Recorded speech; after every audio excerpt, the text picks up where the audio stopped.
గాంధించింది చల్ ఎత్తి పిడికిలి పగోడు పర్రారయ్యద పవనన్న అలికిడి రాష్ట్రాన్ని చేసినారు నిలువెత్తు దోపిడి దమ్ముంటే కాసుకొండిర జనసేన తాకిడి రైతన్నల కన్నీళ్లు కూలన్నల కష్టాలు చూడగా ఎరుపెక్కినైరా పులికల్లు ఈ రాకసి కొడుకులను రౌడీ పాలనను అంతం చేయగ ఎత్తర అల్లురి విల్లు ఈ ఆంధ్రుల బతుకులు మార్చే విప్లవ చెగువేరా భగభగ మండినో భగత్ సింగుర పవనో జనసేన జెండెత్తి ఊద చెంగు సైరనో ఓహో దన దన దన దన దత్తరిల్లెర ధరువు జన జన జనసేన చెండదే గద గెలుపు చెండెత్తి కదిలినో ప్రతి సైనికుడే పవను లడాయికి సై అన్నది వారాహి ఆరనో ఓహో దన దన దన దన దత్తరిల్లెర ధరువు జన జన జనసేన చెండదే గద గెలుపు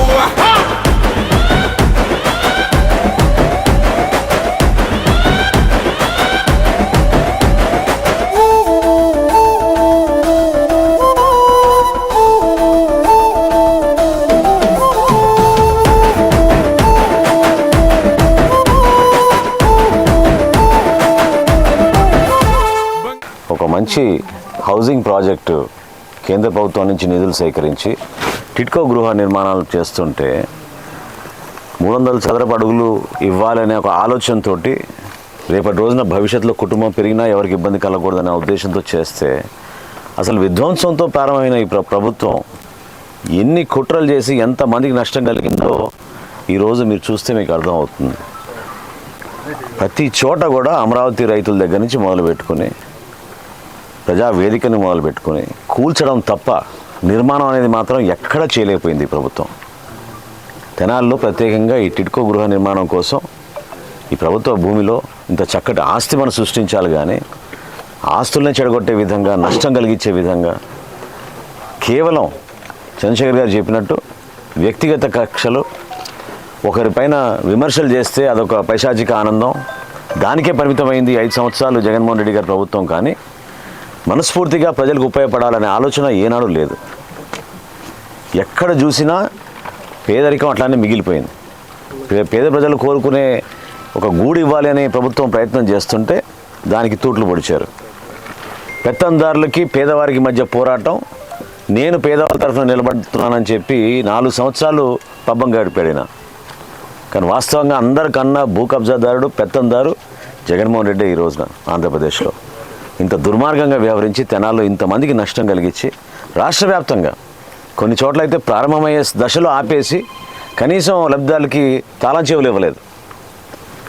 ఈరోజు మీరు చూస్తే శానిటరీ ఫిట్టింగ్స్ కూడా ఎత్తుకుపోయారు, సువ్వలు కోసుకుపోయారు. ఒకవేళ నిజంగానే రేపటి రోజున వచ్చి ప్రారంభించాలంటే మళ్ళీ దానికి ఎంత ఖర్చు పెట్టాలో మీరే ఆలోచించండి. వైఎస్ఆర్సీపీ నాయకులు స్వయంగా వచ్చి ప్రభుత్వం మారగానే వాళ్ళే వచ్చి ఇవన్నీ కట్ చేసుకుని తీసుకెళ్ళిపోయారని స్థానికులు చెప్తున్నారు. ఇంత దుర్మార్గంగా వ్యవహరించిన వీళ్ళకి అది నిజంగానే అసలు ఓటు అడిగే అర్హత ఎక్కడ ఉంది, ఎందుకు ఓటు వేయాలని మీరు ఆలోచించుకోండి. అదేవిధంగా మౌలిక సదుపాయాలు కల్పించాల్సిన అవసరం ఖచ్చితంగా ఉంది. తెనాలి మున్సిపాలిటీకి సంబంధించిన ఈ భూమిలో ఇదివరకు మనం అండర్గ్రౌండ్ డ్రైనేజ్ సిస్టమ్ కోసం ఏర్పాటు చేసుకున్నాం. ఈ భూమి ఇక్కడ కనీసం గురువాయి కాలనీ మీదుగా రోడ్డు రావడానికో లేకపోతే బురిపాలెం రోడ్ నుంచి రోడ్ రావడానికో వేయాల్సిన ఆ రోడ్డు మార్గాన్ని కూడా స్వలాభం కోసం వాడుకుంటున్నారు వీళ్ళు.